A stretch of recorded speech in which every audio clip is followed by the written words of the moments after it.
तो स्वागत है आप सबका एक बार फिर से कॉन्सेप्ट्रा में। आज का हमारा टॉपिक आप स्क्रीन पे देख पा रहे हैं। तो आज हम जर्नल एंट्रीज लिखने के एग्जांपल्स करने वाले हैं। दोनों अप्रोच फॉलो करेंगे। मॉडर्न अप्रोच से भी मैं कॉन्सेप्चुअली एकदम स्क्रैच से बताऊंगा और ओल्ड अप्रोच से भी। मैं ऑलरेडी कवर तो कर चुका हूँ ये टॉपिक, बट मैं यहाँ पे ऐसा नहीं करूँगा कि आगे दौड़ पीछे छोड़। मैं दोनों के दोनों अप्रोच बताऊँगा आपको हर एक, ताकि आपको जो ईजी लगे आप फॉलो कर सकें। अच्छे से फिर से रिकॉल करेंगे सब कुछ। ये personal account, real account, nominal account, ये है ना आपका ओल्ड अप्रोच है जर्नल एंट्रीज लिखने का। ये अकाउंट के रूल फॉलो करते हैं, सारे रूल्स हैं, ठीक। और मैं चाहूँगा आप एक बार पुरानी वीडियोस देख लो, जो जिसने नहीं देखी हैं उसको इजी हो जाएगा समझने में। मैंने बिल्कुल कॉन्सेप्चुअली सब बताया है। यहाँ तक कि मैंने ये भी बताया है, सबको पता होता है एसेट का नेचर होता है डेबिट, लायबिलिटी का नेचर होता है क्रेडिट बैलेंस। पर ये होता क्यों है ये मैंने इस इक्वेशन से पूरा का पूरा ऑलरेडी एक्सप्लेन किया हुआ है। रट्टा नहीं मानना, कॉन्सेप्चुअली चलना है तो आप वो देख सकते हो। बाकी आपको याद तो होना ही चाहिए, एसेट का डेबिट बैलेंस होता है, इनकम का क्रेडिट क्यों होता है वो मैं ऑलरेडी कवर कर चुका हूँ। तो अब हम चलते हैं एग्जाम्पल के थ्रू। और आपका जो पहला एग्जाम्पल है इसमें ना एक ट्विस्ट एंड टर्न है, थोड़ा सा मैं आपको बताऊंगा, पर ये सबसे इम्पोर्टेंट रहने वाला है, जो कि मैं आपको एंड में पूरा एक्सप्लेन करूंगा। और इसमें मुझे पता है मैक्सिमम लोग ही गलती करते हैं, और मैं ऐसा क्यों कह रहा हूँ इस वाले एग्जांपल में, चलो अभी देख लेते हैं, आपको भी शॉक लगेगा। तो इसमें पहली एंट्री का क्वेश्चन हमारा क्या कह रहा है, परचेज्ड गुड्स ऑन क्रेडिट। मतलब कंपनी ने गुड्स परचेज किए हैं उधारी पे, क्रेडिट मतलब उधार पे माल लिया है, कंपनी के अंदर आया है, किससे, रमेश से 10,000 का। तो मैं थोड़ा इसका ना ओवरव्यू देता हूँ आपको, बाद में एक्सप्लेनेशन इसकी एंड में करेंगे हम। अब एंट्री तो हम सबको पता है, हम सब क्या बोलेंगे इसमें, गुड्स आए कंपनी में, है ना, एसेट बढ़ा, ठीक। और उधारी पे माल लिया तो लायबिलिटी भी बढ़ी। ये मैं मॉडर्न अप्रोच के अकॉर्डिंग बता रहा हूँ, अभी उसमें ही चलता है ना ये। पर यहाँ पे एसेट बढ़ गया क्या, हम इसको कॉन्सेप्चुअली तो ठीक है भाई, कंपनी में मटेरियल आ रहा है, एसेट बढ़ गया है, पर ये चीज़ कॉन्सेप्चुअली आप समझने को समझ लो, पर अकाउंटिंग में हम इसको ऐसे डिनोट नहीं करते। क्यों नहीं करते इसका ही मैं एंड में बताऊंगा। क्यों ये एक तरह का मतलब एक्सपेंस नेचर का है, पर फुल ऑन एक्सपेंस नहीं है। जैसे रेंट दे रहे हो आप, सैलरी दे रहे हो, उसको हम एक्सपेंस मानते हैं ना, ये यहाँ पे COGS का रोल प्ले करेगा, कॉस्ट ऑफ गुड्स। ये एक तरह का हमारे प्रॉफिट को ना कम करता है, और टेम्परेरी अकाउंट कहते हैं हम इसको, टेम्परेरी अकाउंट क्रिएट करते हैं हम, जो कि फर्दर एडजस्ट होता है ट्रेडिंग अकाउंट से। हम इसको एज अ डेबिट इसलिए ट्रीट कर रहे हैं क्योंकि हमारे प्रॉफिट को कम करता है। क्लोजिंग आपने पढ़ा है ना, क्लोजिंग अकाउंट जो आपका होता है, ओपनिंग स्टॉक होता है और क्लोजिंग स्टॉक होता है आपका। क्लोजिंग स्टॉक को जब ये सब कुछ हम एडजस्ट करते हैं ट्रेडिंग अकाउंट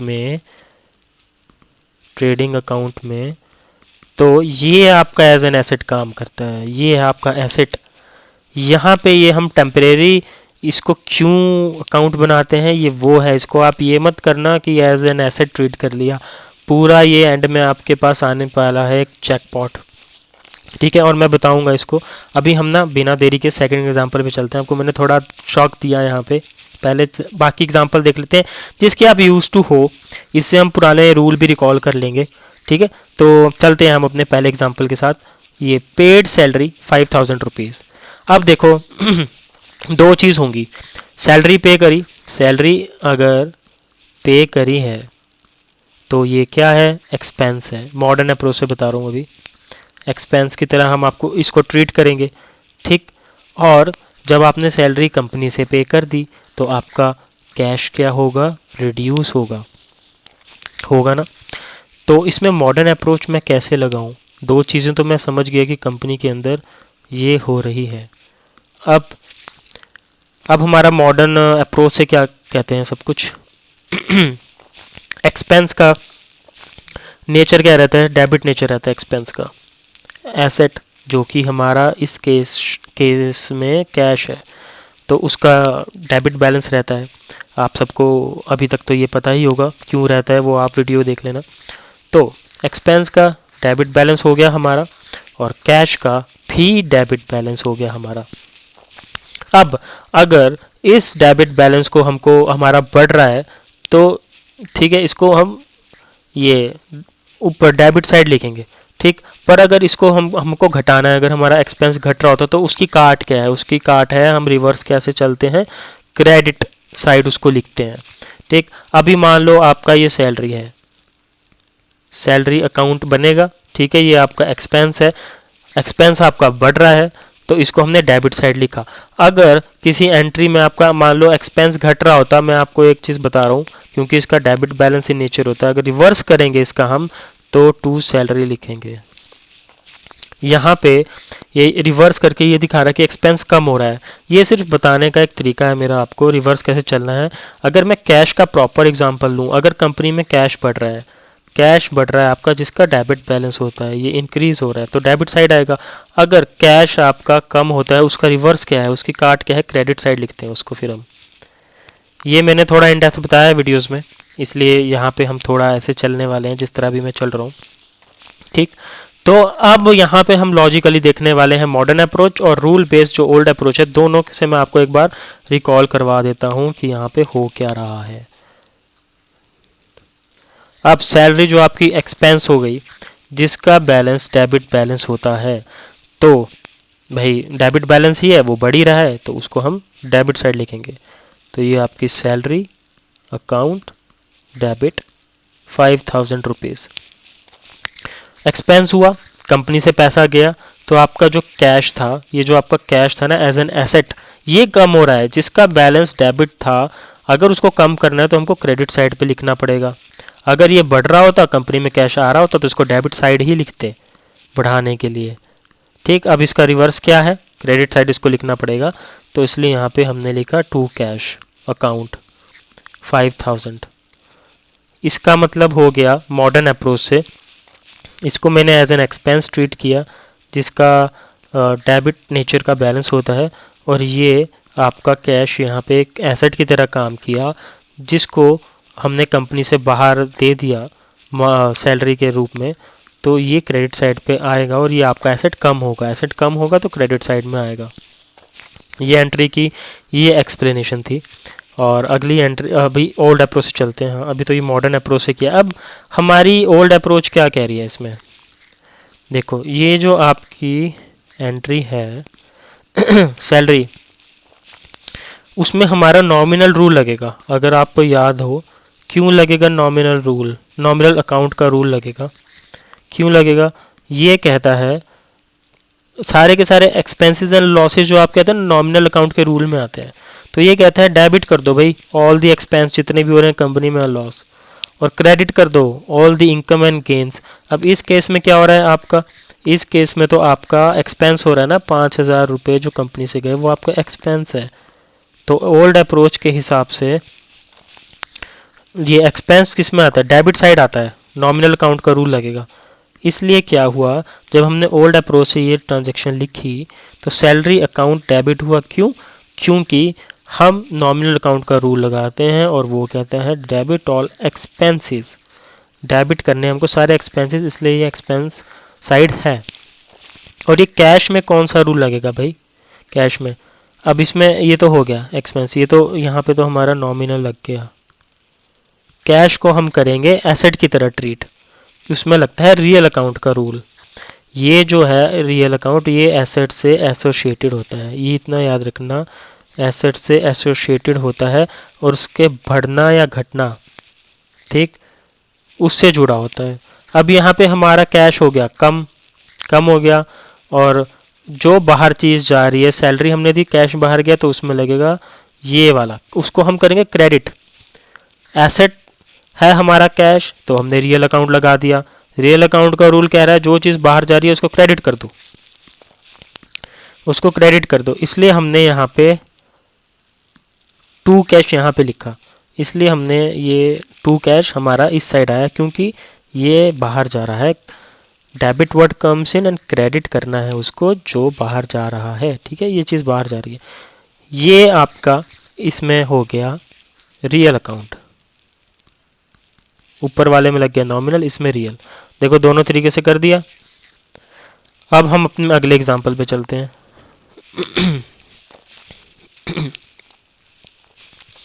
अगला एग्जाम्पल हमारा क्या कह रहा है? Received loan from bank 50,000। Received loan from bank 50,000। जब 50,000 का लोन हमने ले लिया, किससे लिया? बैंक से लिया। तो भाई कंपनी में तो कैश बढ़ गया एक तरह से, मतलब बैंक अकाउंट में जो पैसा था हमारा वो तो भाई बढ़ गया। ठीक, तो ये क्या हो रहा है? हमारा एसेट जो है इंक्रीज कर रहा है। मॉडर्न अप्रोच के हिसाब से एसेट हमारा इंक्रीज कर रहा है। एसेट का बैलेंस होता है, क्या होता है सोचो? डेबिट बैलेंस होता है इसका। और ये अगर बढ़ रहा है तो हम इसको कहाँ लिखेंगे? Debit side. डेबिट साइड आएगा इसलिए, ठीक है। और उसको कैसे लिखेंगे, कैसे रिप्रेजेंट करेंगे हम? मॉडर्न अप्रोच में हो या ओल्ड अप्रोच में हो, देखो ट्रांजैक्शन तो वही आनी है, बस मॉडर्न अप्रोच में लॉजिक लगता है, उसमें ओल्ड अप्रोच में रूल लगते हैं। तो इसको हम ऐसे लिखेंगे, एसेट बढ़ गया ना आपका, बैंक में पैसा आया है, ठीक है, बैंक में पैसा आया है आपका, तो बैंक अकाउंट डेबिट कितना? 50,000।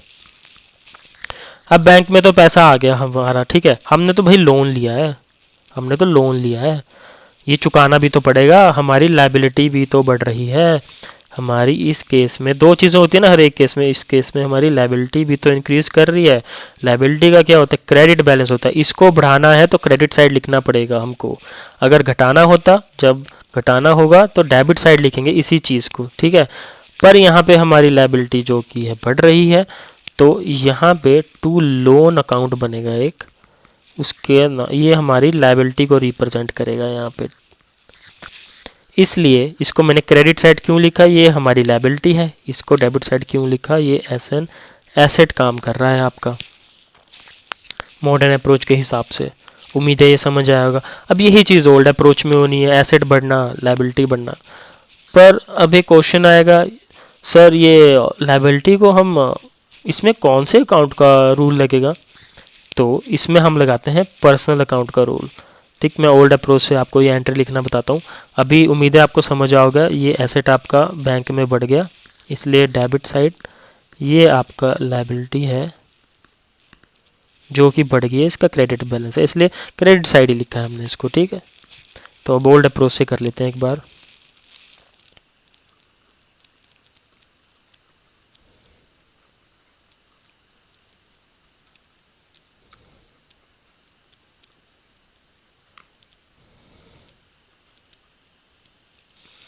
मैं यहाँ पे दिखा भी देता हूँ मॉडर्न अप्रोच से। ये देखो, लायबिलिटी का बैलेंस क्रेडिट था, ठीक, एसेट का बैलेंस डेबिट था, ठीक। तो अब ओल्ड अप्रोच से करते हैं भाई। ये मैं ऐसे ही रहने दे रहा हूँ आपके लिए।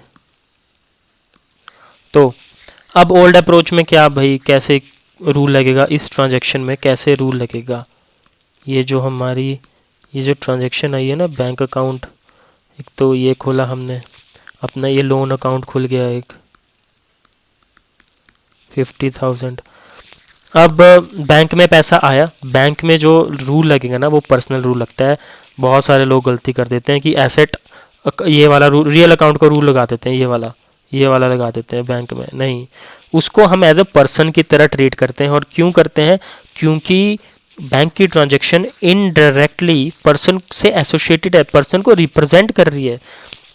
यहाँ पे बैंक का जो रूल है ना, पर्सनल अकाउंट का रूल लगेगा, इसलिए क्योंकि भाई किसी का अकाउंट खुला है तो पर्सन का नाम है ना, कंपनी को भी तो हम एज अ पर्सन ट्रीट करते हैं। तो यहाँ पे कॉन्सेप्चुअली देखो, पर्सनल अकाउंट का रूल लगाना, एंट्री तो आई जाएगी, एंट्री की कोई दिक्कत नहीं है अगर आप रियल अकाउंट पे लगा दोगे, पर आपको चीज़ें पता नहीं है। तो जब हम यहाँ पे ये पर्सनल अकाउंट का रूल लगेगा, तो वो क्या कहता है, क्या कहता है पर्सनल अकाउंट का रूल? सोचो, भूल तो नहीं गए? तभी करूँ मैं ओपन। ये कहता है debit the receiver, credit the giver. Bank, अब ये देखो यहाँ पे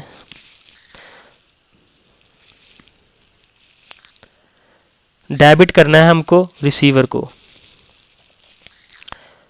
और क्रेडिट करते हैं हम इसमें गिवर को। बैंक में जो है हमारा पैसा आया ना, मेरा जो ये देखो मेरा, ये देखो बैंक अकाउंट है, ठीक, इसमें पैसा आया है, कितना आया 50,000। मैं क्या हूँ भाई, मैं रिसीवर हूँ ना, मैं रिसीवर हूँ ना। क्या कह रहा है ये रूल पर्सनल अकाउंट का, डेबिट द रिसीवर कह रहा है ना ये।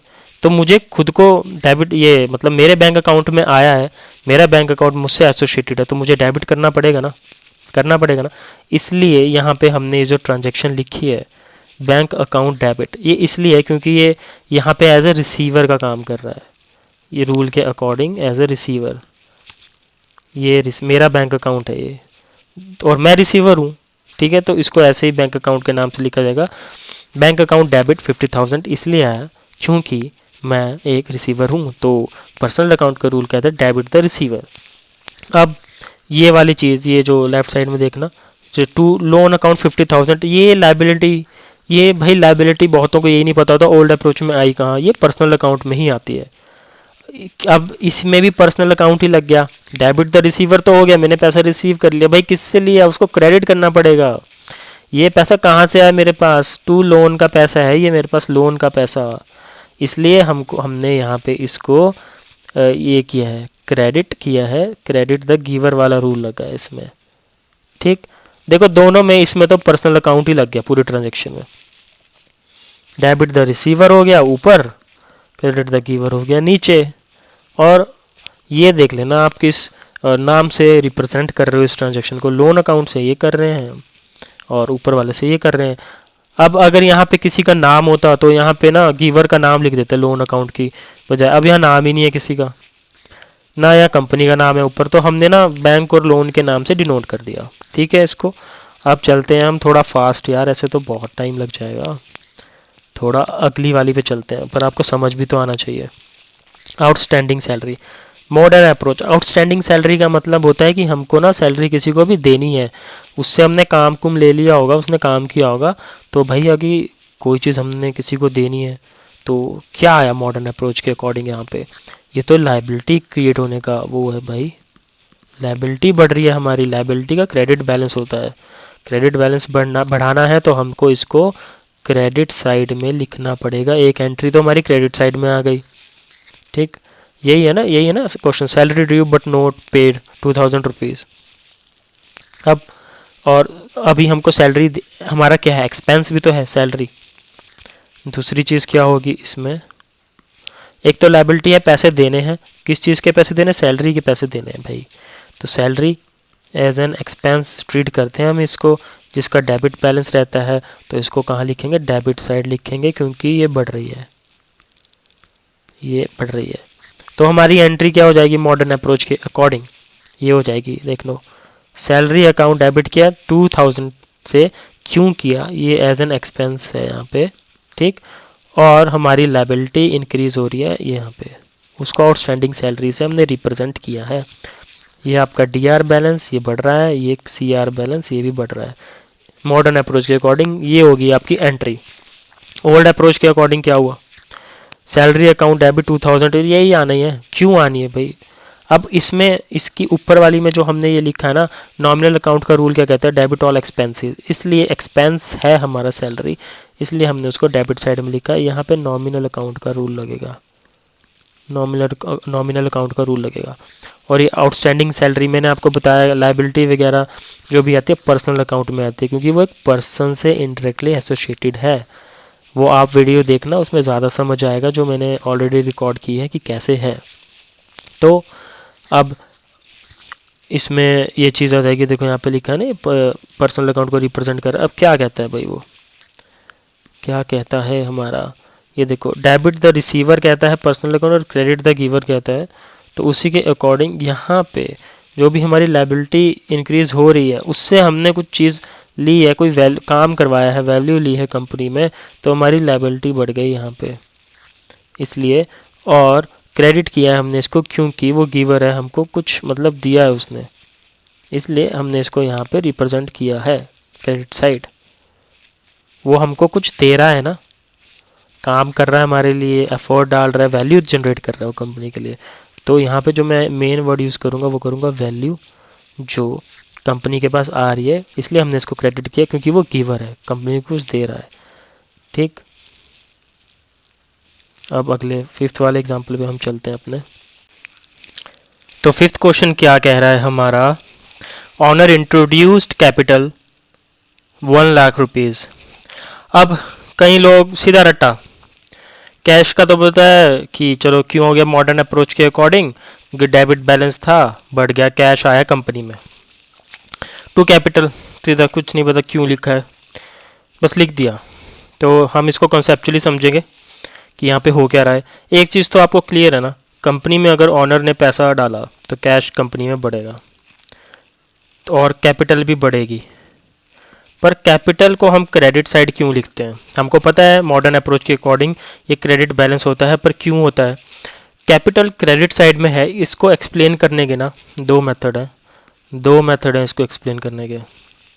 पहला, asset is equal to equity plus liability वाली इक्वेशन है, और दूसरा मेथड वो मैं ऐसे ही वर्बली ही बता देता हूँ आपको कि जैसे कंपनी में कैश आ गया।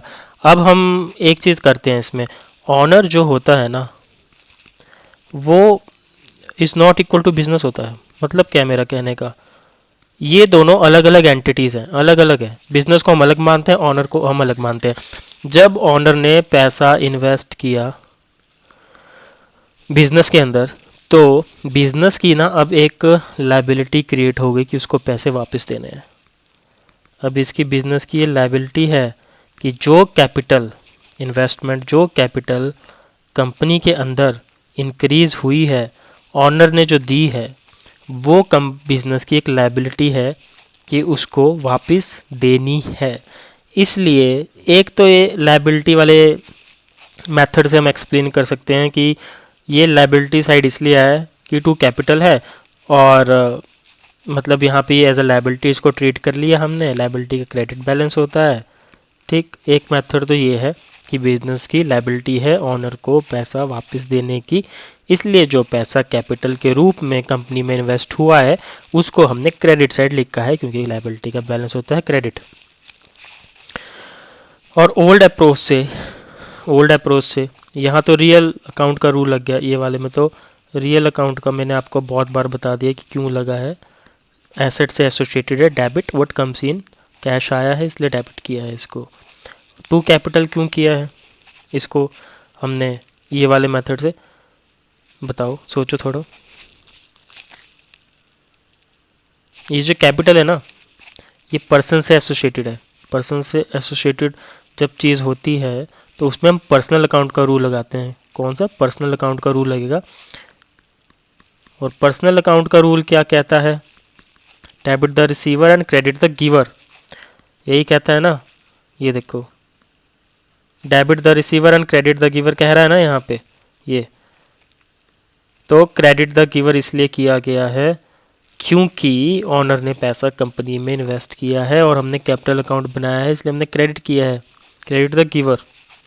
अब हम इसको कैपिटल नाम से डिनोट कर रहे हैं यहाँ पे, ठीक है। ऑनर का नाम वगैरह नहीं दिया है, कैपिटल कंपनी में आई है, डिनोट कर दिया।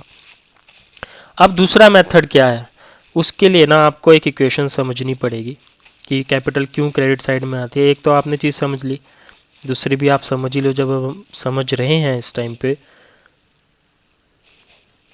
ये है equation, asset is equal to equity plus liability.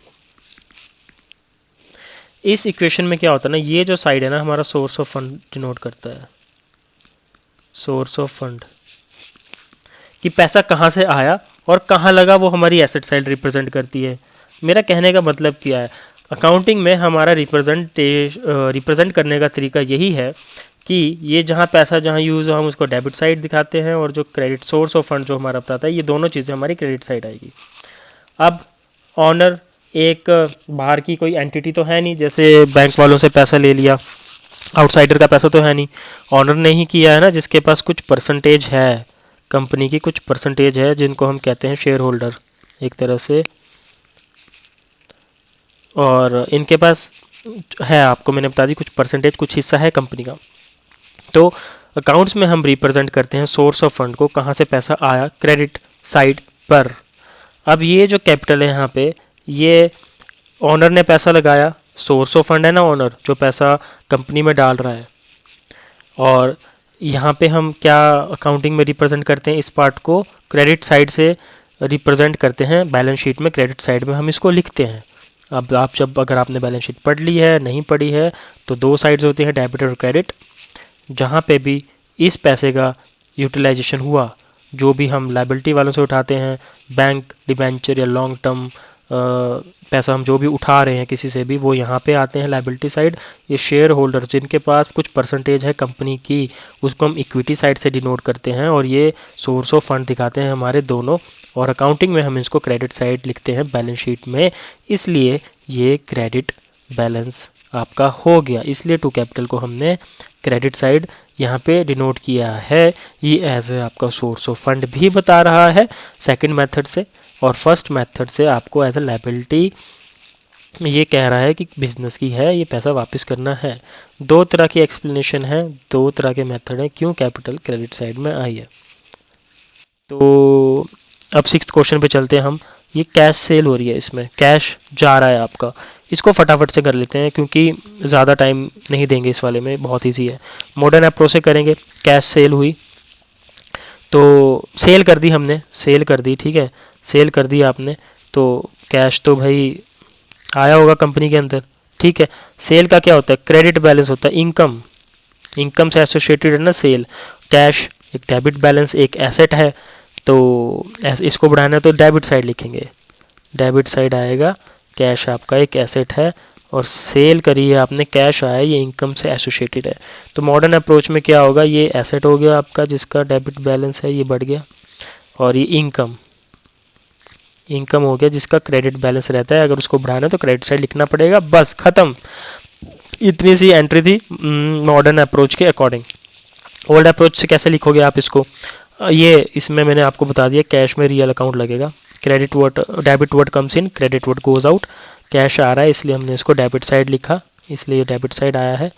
और टू सेल्स, और ये इसमें नॉमिनल अकाउंट लगेगा।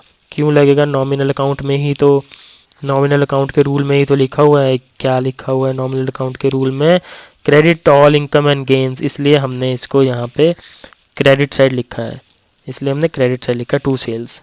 ये वाली एंट्री इजी थी और ये ख़त्म हो गई है। अब अगले एग्जांपल पे चलते हैं। अब बॉट फर्नीचर फॉर कैश दे के, ठीक है, फर्नीचर परचेज किया। अब कैश तो कंपनी से बाहर चला गया भाई, इसका तो डेबिट बैलेंस रहता है। अब बढ़ तो नहीं रहा है, डेबिट बैलेंस को कम किए हुआ है हमारा, इसको कैसे डिनोट करोगे, तो टू कैश लिख के इसको क्रेडिट साइड में लिखना पड़ेगा क्योंकि यहाँ पे हमारा कैश कंपनी से बाहर जा रहा है, ठीक है। तो एक चीज़ ये होगी, फर्नीचर कंपनी में आ रहा है, एक एसेट बढ़ रहा है, फर्नीचर आपका एसेट ही तो है, ये आपका कंपनी में बढ़ रहा है, तो इसको आप जो लिखोगे, ये 15,000 का फर्नीचर जो आपके पास आया है, इसको डेबिट साइड लिखोगे। क्यों लिखोगे, एसेट इंक्रीज हो रहा है। मॉडर्न अप्रोच के अकॉर्डिंग यहाँ पे एसेट एक बढ़ रहा है और यहाँ पे एसेट एक घट रहा है। देखो इसमें ही आ गया ना आपका एग्जांपल, जब एसेट बढ़ेगा तो उसको आप डेबिट साइड लिख रहे हो क्योंकि उसका डेबिट बैलेंस इन नेचर होता है, और क्रेडिट साइड आप क्यों लिख रहे हो, क्योंकि एक एसेट आपका कम हो रहा है, एसेट कम हो रहा है। ओल्ड अप्रोच के अकॉर्डिंग इसमें भाई रियल अकाउंट ही लग जाएगा, इसमें रियल अकाउंट ही लग जाएगा क्योंकि दोनों ही आपके एसेट हैं। एसेट बढ़ना घटना में रियल अकाउंट आपका फॉलो करता है, और रियल अकाउंट क्या कहता है, debit what comes in, furniture आ रहा है तो उसको डेबिट कर दो, क्रेडिट व्हाट गोज आउट तो उसको क्रेडिट कर दो क्योंकि एसेट कंपनी से बाहर जा रहा है। ख़त्म, कुछ था ही नहीं। एक मैं आपको दूंगा करने को ये वाला एग्जाम्पल, ताकि आपको थोड़ा आपका भी दिमाग चले। थोड़ा बता देता हूँ। पेड रमेश 4,000 रुपीज़, ठीक, 4,000 रुपीज़ पे किए कंपनी ने रमेश को। तो अब आपको मेरे को बताना है इसकी एंट्री क्या होगी। ये तो आप यहाँ देख ही लोगे कि ये कैश कम हो गया, कैश चला गया, ठीक है। और यहाँ पे ये डेबिट साइड क्यों आया ये मैं जानना चाहूँगा, ये क्यों आया मैं जानना चाहूँगा। इसमें मैं आपको बता देता हूँ, पर्सनल अकाउंट का रूल लगेगा। जिसने पैसा रिसीव किया, डेबिट करते हैं ना उसको रिसीवर, और यहाँ पे रमेश क्या है जो मैंने डेबिट साइड में लिखा, यह आपके लिए। और मैंने एक चीज़ बताई थी आपको, हम शुरू में चलते हैं, वो परचेज़ वाला कुछ एग्जाम्पल जो मैंने आपको बताना था।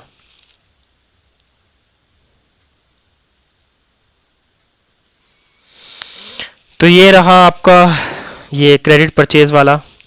मैं आपको एक चीज़ बताना चाहूँगा, ये एसेट की तरह कंसेप्चुअली आप मानते हो, पर अकाउंट्स में हम इसकी रिप्रेजेंटेशन एज एन एसेट नहीं करते हैं। ये परचेज अकाउंट जो होता है एक टेम्परेरी अकाउंट होता है, जो इसकी फर्दर एडजस्टमेंट होती है ट्रेडिंग अकाउंट से।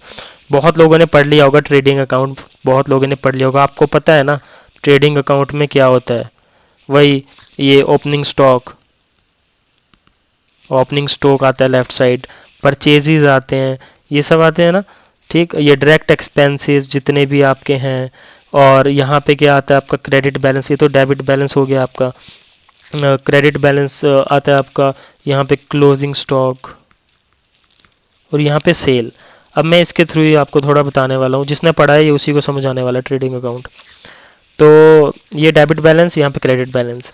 हम क्या करते हैं ना, जब भी हम कोई ये रॉ मटेरियल वगैरह परचेज करते हैं, देखो ये सीधा एसेट तो है नहीं, ये मशीन नहीं है, बिल्डिंग नहीं है जिसको हमने सीधा रिप्रेजेंट कर दिया यहाँ पे ऐसे लिख के मशीन खरीदी, तो मशीन अकाउंट को सीधा रिप्रेजेंट कर दिया डेबिट साइड, ठीक है। कोई अब बिल्डिंग खरीद ली आपने, उसको भी आपने डेबिट साइड ऐसे सीधा रिप्रेजेंट कर दिया, वो नहीं है ना, ये सीधा आपको कोई स्पेसिफिक एसेट बता रहा है, ये नहीं बता रहा है, इसलिए इसका नाम परचेजेस है।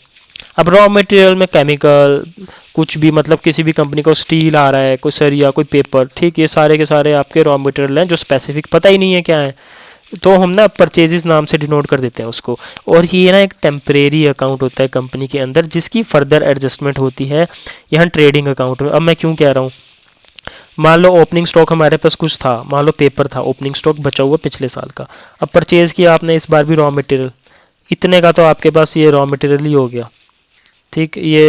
ये तो इन्वेंट्री वाला हिस्सा है आपका, ये आपने रॉ मटेरियल परचेज़ किया यहाँ पे। अब डायरेक्ट एक्सपेंसेस, उसको कंपनी के अंदर लाने के लिए पैसे लगे, सब लगे, ठीक।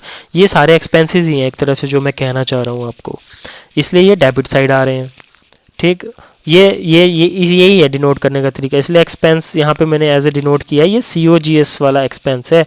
ये क्या है, हमारी गुड्स की जो है ना प्रोड्यूस करने की कॉस्ट को बढ़ा रहा है, ये जितनी कम होगी उतना प्रॉफिट होगा, ठीक है। तो ये क्या करते हैं ना, हमारे प्रॉफिट को कम कर रहा है, इसलिए ये डेबिट साइड है। और ये जो क्रेडिट साइड पे आपको दिख रहा है, जैसे सेल की इनकम हुई, ठीक, और ये जो क्लोजिंग स्टॉक है आपका, ये क्रेडिट साइड पे हम क्यों लिखते हैं इसका भी रीज़न पता होना चाहिए। अभी के लिए इतना समझो, एक तो देखो सेल हुई, पैसा आ रहा है, इसलिए क्रेडिट साइड पे हमने इसको लिखा, कंपनी के अंदर पैसा बढ़ा रहा है। क्लोजिंग स्टॉक क्या करता है, इनडायरेक्टली, ये ना इनडायरेक्टली प्रॉफिट को बढ़ाता है, मैंने अभी पहले भी कहा था आपको, प्रॉफिट को इंक्रीज करता है। कैसे करता है, अब मैं आपको बताता हूँ कैसे करता है। और एक चीज़ आप यहाँ पे समझ लेना, ये जो ओपनिंग स्टॉक था ना, ये पिछले साल का क्लोजिंग स्टॉक था, ठीक है। ये यहाँ पे ओपनिंग स्टॉक एसेट है, परचेजेस को मैंने एसेट नहीं कहा यहाँ पे, जो एसेट मान के हम ओल्ड अप्रोच में वो रियल अकाउंट लगा दिया, डेबिट व्हाट कम्स इन, और रियल अकाउंट का तभी लगा ना एसेट से एसोसिएटेड है, तो यहाँ पे गलती करते हैं, नहीं एक्सपेंस का पार्ट क्यों है, ये हमारे प्रॉफिट को कम करता है। ये जो जितने भी परचेजेस हैं, आपकी कॉस्ट ऑफ गुड्स जो है आपकी मैन्युफैक्चरिंग में, उसकी प्रोडक्शन को एक्सपेंसिव बना रहे हैं, एक्सपेंसिव परचेजेस ज़्यादा होंगे, है ना, और कोई डायरेक्ट एक्सपेंसेस ज़्यादा होंगे, पेट्रोल ज़्यादा लग रहा है, कैरेज इनवर्ड है, जो भी आपका यूटिलिटी में ट्रक में माल आ रहा है, ये डायरेक्टली कर रहे हैं भाई, कम कर रहे हैं हमारे प्रॉफिट को। अब कैसे कर रहे हैं हम देखते हैं, अब इस एग्जांपल से आपको सबका सब मैं क्लियर करने वाला हूँ। ये पूरा का पूरा ट्रेडिंग अकाउंट वैसे यहाँ का टॉपिक नहीं था, पर इस एंट्री की वजह से आपको वही पता होना चाहिए कॉन्सेप्चुअली। रट्टा मारना है तो रट लो, परचेजेस अकाउंट डेबिट, जहाँ परचेजेस दिखा डाल दो, पर ऐसे कहीं फिर कॉन्सेप्चुअली फिर आपको कुछ पता नहीं होगा। अभी देखो हम क्या करने वाले हैं इसमें, ये तो बहुत मेन चीज़ हम करने जा रहे हैं आज कवर, और इसमें मैक्सिमम टीचर यही करते हैं, वो एसेट इंक्रीज़ हो गया कंसेप्चुअली, ठीक है, पर नहीं भाई ऐसे नहीं होती हैं चीज़ें, वो एक टेम्परेरी अकाउंट है, कैसे उसको यार ट्रेडिंग अकाउंट में वो बैलेंस होने जा रहा है, सारी की सारी कैलकुलेशन जो होंगी हमारी, कैसे उसको एसेट ट्रीट कर लिया, जबकि क्लोजिंग स्टॉक हमारा एज एन एसेट है। तो अकाउंट्स में ऐसे ही चलता है। तो देखो मैं आपको बताता हूँ, एग्जांपल लेता हूँ। मान लो परचेजेस हैं आपके, ये कोई भी रॉ मटेरियल हम मान लेते हैं 1 लाख रुपए के, ये आपके परचेजेस हो गए, ये आपने सेल कर दी 1.5 लाख रुपए की ना आपकी सेल है, इसी को रेवेन्यू कहे ना, जिसको कन्फ्यूज़न है इस चीज़ में भी टर्म्स में, ठीक। ये हमारी हो गई परचेज़ किए जो हमने इस साल, जो भी कंपनी में रॉ मटेरियल वगैरह आया, तो और ये सेल कर दी हमने इस साल 1.5 लाख रुपए, हाइपोथेटिकली मान लेते हैं। अब मान लो आपके पास रह गया क्लोजिंग स्टॉक 40,000 रुपये, ये रह गया आपके पास क्लोजिंग स्टॉक 40,000 रुपये। इसका मतलब है साल के एंड में आपके पास वो जो रॉ मटेरियल मंगाया था ना आपने सारा कुछ, और उसमें जो भी आपका लगा कॉस्ट जिसने भी आपको बढ़ाई, क्लोजिंग स्टॉक आपका ये 40,000 रुपये का रह गया। और ये ट्रेडिंग अकाउंट में यहाँ पे ये देखो ये क्लोजिंग स्टॉक अगर राइट साइड। अब मैं आपको ये बताने वाला हूँ कि एक बार तो हम क्लोजिंग स्टॉक इंक्लूड करेंगे, एक बार नहीं करेंगे, जिससे आपको ये पता लगे कि ये कैसे प्रॉफिट को बढ़ाता है क्लोजिंग स्टॉक आपका। तो परचेज तो हो गई भाई पूरी कॉस्ट, ये तो आ गई पूरी कॉस्ट, लेकिन 40,000 का माल तो बच गया ना, एसेट, ये आपका एसेट, ये क्लोजिंग स्टॉक 40,000 का माल बच गया, वो तो बिका ही नहीं अभी। तो एक्चुअल कॉस्ट क्या आई हमारी, 1 लाख रुपए का तो माल हमने भाई यही है लिया था, 40,000 का माल तो हमारा बच गया। ठीक, तो इसका मतलब क्या, 60,000 का माल ही तो है, जो जितना भी 60,000 का जो माल हमारा था वही तो एक्चुअली कॉस्ट ऑफ गुड्स आई है हमारी। ठीक, अब क्या करेंगे हम, जो हमारी ये सेल हुई है 1.5 लाख रुपए की सेल, जब इसमें से हम COGS माइनस करेंगे कॉस्ट ऑफ गुड्स प्रोडक्शन की, तो कितना आएगा, एक ये करो आप, सेल कितने की थी, ये 1.5 लाख की तो आपकी सेल थी, इसमें से माइनस होगा ये 60,000। ये कॉस्ट ऑफ गुड्स ना बढ़ जाती है। मान लो रॉ मटेरियल 20,000 का आया, 10,000 उसमें लेबर के चार्जेस लग गए, 2,000 उसमें पेट्रोल के चार्जेस लग गए, तो सारा का सारा ये जब लगता है ना, यही आपकी COGS को बढ़ाता है, और वो ये सबका सम ही मैंने यहाँ पे COGS में यहाँ पे लिया है। तो ये मतलब लिया कि ये आ ही गया है, left side minus right side हुआ है, और यहाँ पे ये आ गया आपका 90,000। तो ये आपका आया कि ये ना ग्रॉस प्रॉफिट आया आपका।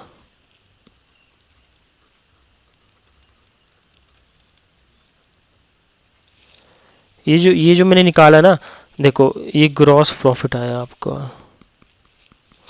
जितने का तो माल आपने बेच दिया, सेल करी, ठीक, अब उसको बनाने में आपके 60,000 रुपये लगे, तो जो बचा वही तो आपका ग्रॉस प्रॉफिट आएगा ना। ऐसे ही तो होता है।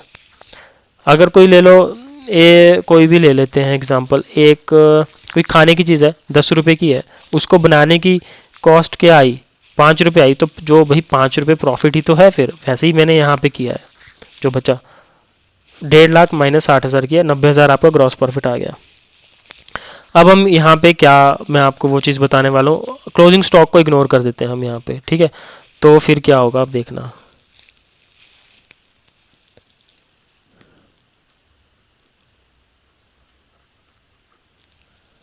क्लोजिंग स्टॉक को हम इग्नोर कर रहे हैं। हमारा क्लोजिंग स्टॉक 40,000 रुपये का था ना, इग्नोर कर दो। अब निकालो ग्रॉस प्रॉफिट, सेल की 1.5 लाख रुपए की, ठीक, क्लोजिंग स्टॉक को भूल जाओ, तो सारे के सारे कितने हो गए, ये परचेजेस जो थे हमारे 1 लाख रुपए के थे ना, ये परचेजेस देखो क्वेश्चन में 1 लाख रुपए के थे ना,